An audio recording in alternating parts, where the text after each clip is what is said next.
அனைவருக்கும் வணக்கம். நான் நந்தினி. இன்னைக்கு முக்கியமான சில டிஃபென்ஸ் அப்டேட்ஸை பார்க்கலாம். மாலத்தீவு அதிபருக்கு அந்த நாட்டு எதிர்க்கட்சி தலைவர் இந்தியாவை பத்தி பாடம் எடுத்திருக்கார். இந்திய ராணுவத்தின் பிரிட்ஜிங் கேபபிலிட்டி அதிகரிக்க போகுது. எப்படி? இந்திய கடற்படையின் P-8 ஒரு போதைப் பொருள் கடத்தல் கும்பலை கண்டுபிடிக்க உதவி இருக்கு. அது எப்படி நடந்தது? முதல் கட்டமா மாலத்தீவிலிருந்து வெளியேறி இருக்கும் இந்திய ராணுவம். இஸ்ரேல் போர் நிறுத்தப்படுமா? இந்த பதிவுல விரிவா பார்க்கலாம்.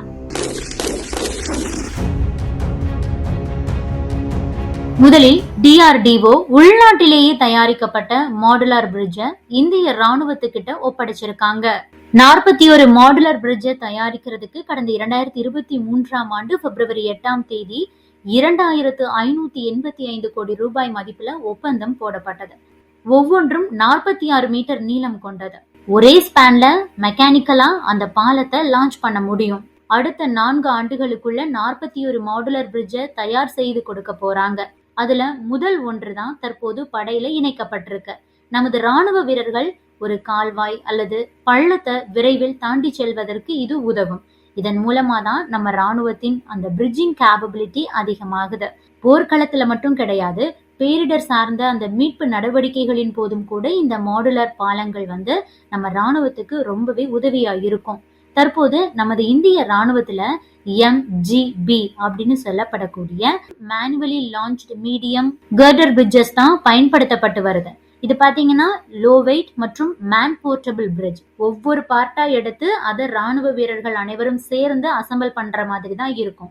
இது இங்கிலாந்து கிட்ட இருந்து நம்ம வாங்கி பயன்படுத்திக்கிட்டு வரோம். தற்போது ஆத்ம நிர்பார் திட்டத்தின் கீழ் உள்நாட்டிலேயே இந்த மாடுலர் பிரிட்ஜ் தயாரிக்கப்பட்டு இருக்கு. L&T மற்றும் DRDO ஆகிய இருவரும் இணைந்து இதை தயாரிச்சிருக்காங்க. அதை வைத்துதான் MGB-யை ரீப்ளேஸ் பண்ண போறாங்க.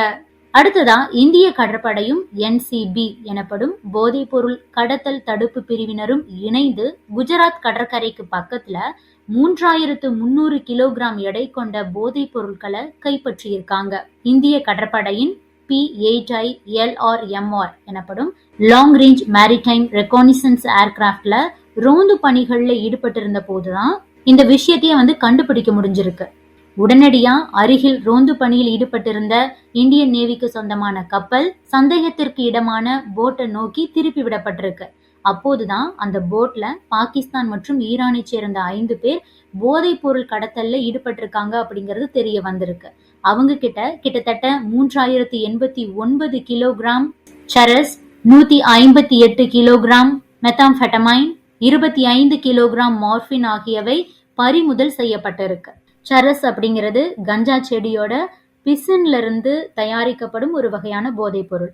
இது அளவு கடந்த போதையை கொடுத்து ரிலாக்ஸ் செய்ய வைத்தாலும் இது சீக்கிரமாகவே பிரெயின் செல்ஸை கொல்லக்கூடியது. மெத் என அழைக்கப்படும் மெத்தாம்ஃபெட்டமைன் இந்தியாவில் அதிக இளைஞர்கள் கள்ள சந்தையில வாங்கி கன்சியூம் பண்றாங்களாம். அதை எடுத்துக்கும் போது ஆட்டம் போடுற அளவுக்கு போதையை கொடுத்தாலும் பிரெயின் டேமேஜை ஏற்படுத்தக்கூடியது, வயலண்ட் பிஹேவியரை கொடுக்கக்கூடியது, உடலில் பிரஷரை தூண்டி மரணத்தை விளைவிக்க கூடியது. மார்பைன் இது ஒரு வலி நிவாரணியா செயல்படுது. இதையும் கூட போதைப் பொருளா பயன்படுத்துறாங்க. இவை அனைத்துமே மருத்துவத்துறையில பல உயிர்களை காப்பாற்றுவதற்கு பயன்படுத்தப்பட்டு வருது அப்படின்னாலும் கூட இன்னொரு புறம் அதை போதைப் பொருளா பயன்படுத்திட்டு இருக்காங்க. அடுத்ததா முதல் கட்டமா மாலத்தீவிலிருந்து இந்திய ராணுவம் வெளியேறி இருக்கு.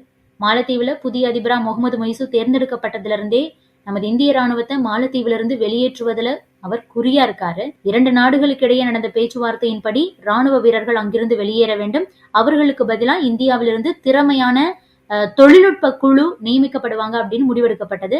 அதன்படி அங்க இருக்கக்கூடிய 70க்கும் அதிகமான ராணுவ வீரர்கள்ல முதல் கட்டமா சில ராணுவ வீரர்கள் வெளியேறி இருக்காங்க. அவர்களுக்கு பதிலா இந்தியாவிலிருந்து தொழில்நுட்ப குழு அடு அட்ரோல் பகுதிக்கு போயிருக்கிறதா தகவல் வெளியாகி இருக்கு. மார்ச் 15ஆம் தேதிக்குள்ள அங்க இருக்கக்கூடிய அனைத்து ராணுவ வீரர்களையும் இந்தியா திரும்ப பெற போகுது. இந்த நிலையில தான் மாலத்தீவுல பிரதான எதிர்கட்சியா இருக்கிற மாலத்தீவு ஜனநாயக கட்சி தலைவரா ஐநா பொது சபையின் முன்னாள் தலைவராக இருந்த அப்துல்லா ஷாஹித் தேர்வு செய்யப்பட்டிருக்காரு. அவர் இந்தியா மாலத்தீவு உறவுகள் பத்தி பேசியிருக்காரு. குறிப்பா முகமது மொய்சுவுக்கு பாடம் எடுத்திருக்காரு அப்படின்னே சொல்லலாம். மாலத்தீவுடன் வரலாற்று ரீதியாகவும் பண்பாட்டு ரீதியாகவும் மற்றும் பல வழிகளில் இந்தியா பிணைக்கப்பட்டுள்ளது. ஜியோபாலிட்டிக்ஸ் மற்றும் வரலாற்று ரீதியா இந்தியா எப்போதுமே மாலத்தீவுக்கு மிகவும் முக்கியமான கூட்டாளி. எனவே இந்தியாவை விட்டு மாலத்தீவு விலகி இருக்கவே முடியாது. கடந்த 2004ஆம் ஆண்டு மாலத்தீவு சுனாமியால் பாதிக்கப்பட்ட போது நமக்கு உதவிய நட்பு நாடுகள்ல இந்தியா தான் முதல் இடத்துல இருந்தாங்க. மாலத்தீவு தலைநகர் மாலில தண்ணீர் பற்றாக்குறை ஏற்பட்ட போது சில மணி நேரங்கள்ல சிறப்பு விமானங்கள் மூலமா இந்தியா தண்ணீர் அனுப்பி வச்சாங்க. கடந்த 2020ஆம் ஆண்டு கொரோனா பரவல் தீவிரமா இருந்த போது மாலத்தீவுக்கு உதவிய முதல் நாடு இந்தியா தான். கடந்த 60 ஆண்டுகள்ல உலகில் பொருளாதார ரீதியாக வேகமாக வளரும் நாடாக இந்தியா உள்ளது. இந்தியாவின் பொருளாதார முன்னேற்றம் காரணமா மாலத்தீவுக்கு எந்த மாதிரியான பயன்கள் இருக்கு அப்படிங்கிறத மாலத்தீவு அரசு ஆராய்ந்து அதில் கவனம் செலுத்த வேண்டும்.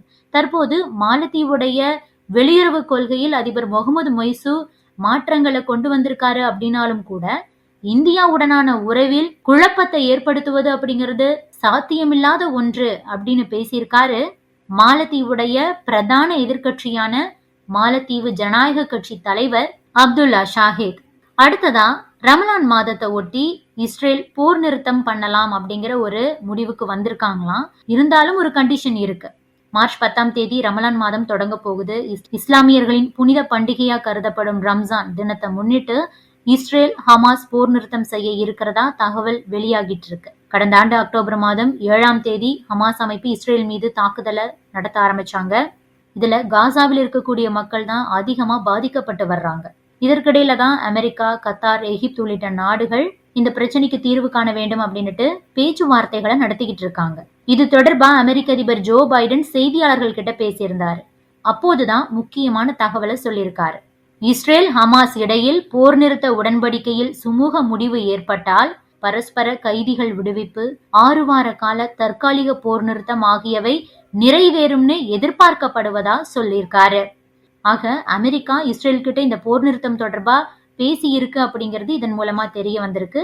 இருப்பினும் இஸ்ரேல் உண்மையாகவே போர் நிறுத்தம் செய்யறாங்களா அப்படிங்கறத இன்னும் அதிகாரப்பூர்வமா அறிவிக்கல.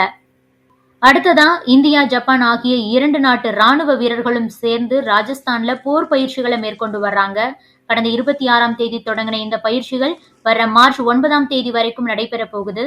இதற்காக 40 ஜப்பான் ராணுவ வீரர்கள் இந்தியாவுக்கு வந்திருக்காங்க. இந்தியாவிலிருந்து 40 வீரர்கள் பங்கெடுத்திருக்காங்க. கடந்த ஆண்டு ஜப்பான்ல நடந்த இந்த பயிற்சிகள் இந்த ஆண்டு இந்தியாவில நடந்துகிட்டு இருக்கு. இது பற்றியெல்லாம் நீங்க என்ன நினைக்கிறீங்க? உங்களுடைய கருத்துக்களையும் பதிவு பண்ணுங்க.